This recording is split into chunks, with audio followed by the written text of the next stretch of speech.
ઇઝરાયેલે હિઝબુલ્લાના અંત માટે ઓપરેશન શરૂ કરી દીધું છે। લેબનોનમાં ઇઝરાયેલે શરૂ કર્યું ગ્રાઉન્ડ ઓપરેશન। હિઝબુલ્લાના માળખાને નષ્ટ કરવા માટે આ ગ્રાઉન્ડ ઓપરેશન શરૂ કરવામાં આવ્યું છે। ઇઝરાયેલની 91મી બ્રિગેડ દક્ષિણ લેબનોનમાં જમીની અભિયાન શરૂ કર્યું। ગ્રાઉન્ડ ઓપરેશનનો હેતુ એ ફોરવર્ડ ડિફેન્સ ઝોનનો વિસ્તાર કરવાનો છે।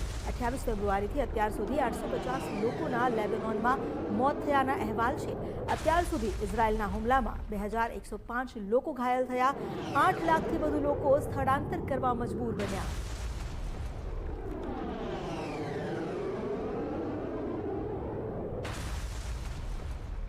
જે ખાનાખરાબી સર્જાઈ છે, ઇઝરાયેલે હિઝબુલ્લાના અંત માટે હવે ઓપરેશન વધુ તેજ કર્યું છે। લેબનોનમાં ગ્રાઉન્ડ ઓપરેશન શરૂ થઈ ચૂક્યું છે, એટલે કે હવે જમીન પર પણ વિસ્તાર બનાવવા માટે ઇઝરાયેલે કવાયત તેજ કરી।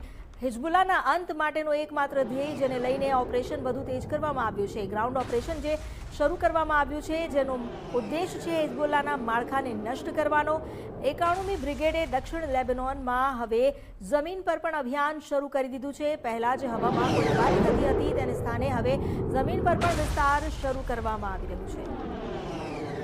અમારી સાથે જોડાઈ ગયા છે સહયોગી ઉદય ત્રિવેદી। તેમની પાસેથી વધુ જાણકારી લઈએ। ઉદય, અત્યારે આંતરરાષ્ટ્રીય સ્તરે જે આ યુદ્ધની પરિસ્થિતિ છે, ખાસ અત્યારે ફરી એકવાર વાત કરીએ ઇઝરાયલ અને તેનો હિઝબુલ્લાને ખતમ કરવાનો ધ્યેય, જેના માટે લેબનોનમાં જમીની ગ્રાઉન્ડ ઓપરેશન શરૂ કરી દેવામાં આવ્યું છે।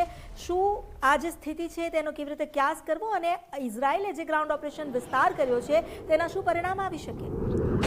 જી, ઈરાનના પ્રોક્સી ગણાય છે હિઝબુલ્લા। જેમ કે આ મેઇન પ્રોક્સીની વાત કરીએ તો હુતી છે, હમાસ છે અને હિઝબુલ્લા છે। હમાસનો તો મોટા ભાગે અંત લાવી દીધો છે ઇઝરાયેલે, પરંતુ જે લેબનાનની અંદર હિઝબુલ્લા છે એ ખૂબ મજબૂત સ્થિતિમાં છે અને તેને નબળા પાડવા માટે અત્યારે ગ્રાઉન્ડ ઓપરેશન શરૂ કર્યું છે। છેલ્લા 28 ફેબ્રુઆરીથી વાત કરીએ તો અત્યાર સુધીમાં 800થી વધારે લોકોના મોત થયા છે। 8 લાખથી વધુ લોકોને સ્થળાંતર કરવા મજબૂર થવું પડ્યું છે। હવે આ સ્થિતિને તેમ છતાંય પણ હિઝબુલ્લા તરફથી જે રોકેટ હુમલા થઈ રહ્યા છે એ અટકતા નથી। ઇઝરાયેલના ઘણા વિસ્તારો, જેમ કે નોર્ધન ઇઝરાયેલમાં ઘણા વિસ્તારો ઉપર તેનો એટેક થઈ રહ્યા છે। આ એટેકોને ખાળવા માટે અને ઓછા કરવા માટે ઇઝરાયેલે એક ગ્રાઉન્ડ ઓપરેશન શરૂ કર્યું છે। 91મી બ્રિગેડને એને મોકલવામાં આવી છે।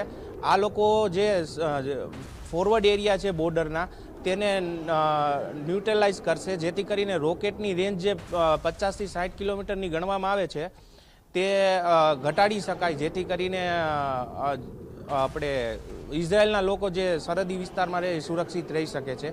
બીજું એ કે જે રીતે ઇઝરાયેલ છેલ્લા કેટલાય દિવસોથી હવાઈ હુમલા કરી રહ્યું છે લેબનાનની ઉપર, તેનાથી લોકોને વધુ મોત થાય છે, લોકો વધુ ઘાયલ થાય છે। લેબનાનના સામાન્ય લોકો છે તે, અને હિઝબુલ્લા એ સામાન્ય લોકો વચ્ચે રહીને એટેક કરે છે, જેથી કરીને તે લોકોને નષ્ટ કરવામાં પણ તકલીફ આવે છે। આ તકલીફને દૂર કરવા માટે હવે ગ્રાઉન્ડ ઓપરેશન શરૂ કર્યું છે ઇઝરાયેલે।